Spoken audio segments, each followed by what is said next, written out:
tonight. I'm coming out tonight. I'm coming out tonight. I'm coming out tonight. I'm coming out tonight. Okay. All right. It's about damn time. I'm coming out tonight. I'm coming out tonight. I'm coming out tonight. I'm coming out tonight. I'm coming out tonight. I'm coming out tonight. Okay. All right. It's about damn time. Never put that song in your running playlist. Guarantee you'll run too fast every time. It's about damn time. It is. For the news. This is Radio 2 of the BBC Sounds app on your smart speaker and on 88 to 91 FM. We're the BBC News at 4 o'clock. This is Jason Kay. The Chancellor, Jeremy Hunt, has delayed his long-awaited economic statement, which was due to be made on Monday. It's now been pushed back by more than 2 weeks to the 17th of November. Mr Hunt's under pressure to reassure global investors of the stability of the UK economy. Experts have warned that due to the delay, the Bank of England could raise interest rates by as much as 1 percentage point at a meeting next week.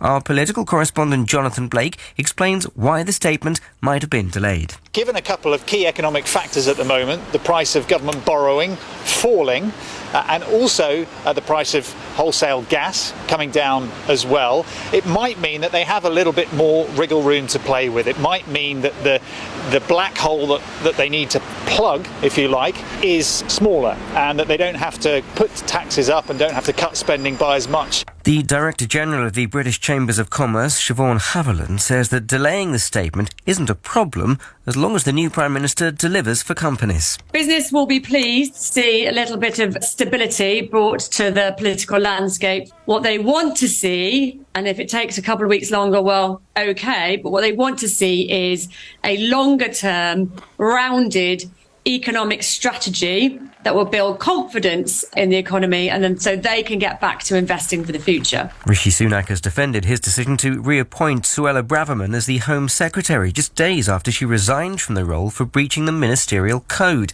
At Prime Minister's questions, he said he'd accepted her apology. The Labour leader Sir Keir Starmer has accused Mr Sunak of striking what he called a grubby deal to get into number 10. Away from politics this afternoon, and environment experts from the United Nations say the world saw a huge jump in the level of greenhouse gases in the atmosphere last year. The World Meteorological Organization's annual report shows that the level of carbon dioxide, methane and nitrous oxide all reached record high concentrations in 2021. The online furniture store Made.com has stopped taking orders amid rumours it could go into administration. Yesterday it was announced that rescue talks over a potential buyer had collapsed. The British cyclist Brian Robinson has died at the age of 91. He was the first cyclist to win a stage of the Tour de France from Britain in 1958. Here he is talking to the BBC about the unlikely circumstances surrounding the win. It was pre-planned in actual fact, because I'd been eliminated because of had a problem with my intestines and didn't sleep all night. Sat on the you know what for a night, and the following day I started, but absolutely on the floor really. And Brian Robinson repeated that feat a year later in 1959. And that's the BBC News at 4 minutes. Oh, it was amazing, Brian Robinson. I actually think that might have been my interview. Would you believe? Thank you, Jason. Now, a man who's had an internet meltdown. We join him on his mobile phone. Shojo, hello. Hi there, OJ. Good afternoon. In cricket, the England white ball captain Jos Buttler admits that their shock defeat to Ireland at the T20 World Cup today has put a lot of pressure on his team to beat the hosts Australia in their group match on Friday. England, one of the tournament favourites, were beaten today by 5 runs on the DLS method in a rain-affected match in Melbourne. The other match in England's group between New Zealand and Afghanistan was washed out entirely. Those sides picked up 1 point each.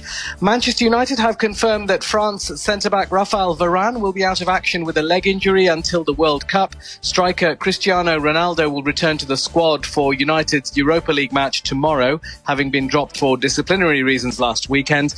And in netball, Australia beat England 55-54 in the first of a 3-match series with a last-minute winner. The deciding goal came from Donnell Wallam, who is the first Indigenous player to play for Australia in more than 2 decades. Thank you, Shojo. Just to give you some IT help, have you turned it off and on again?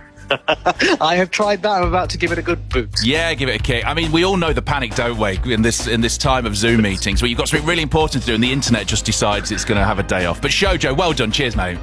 Cheers.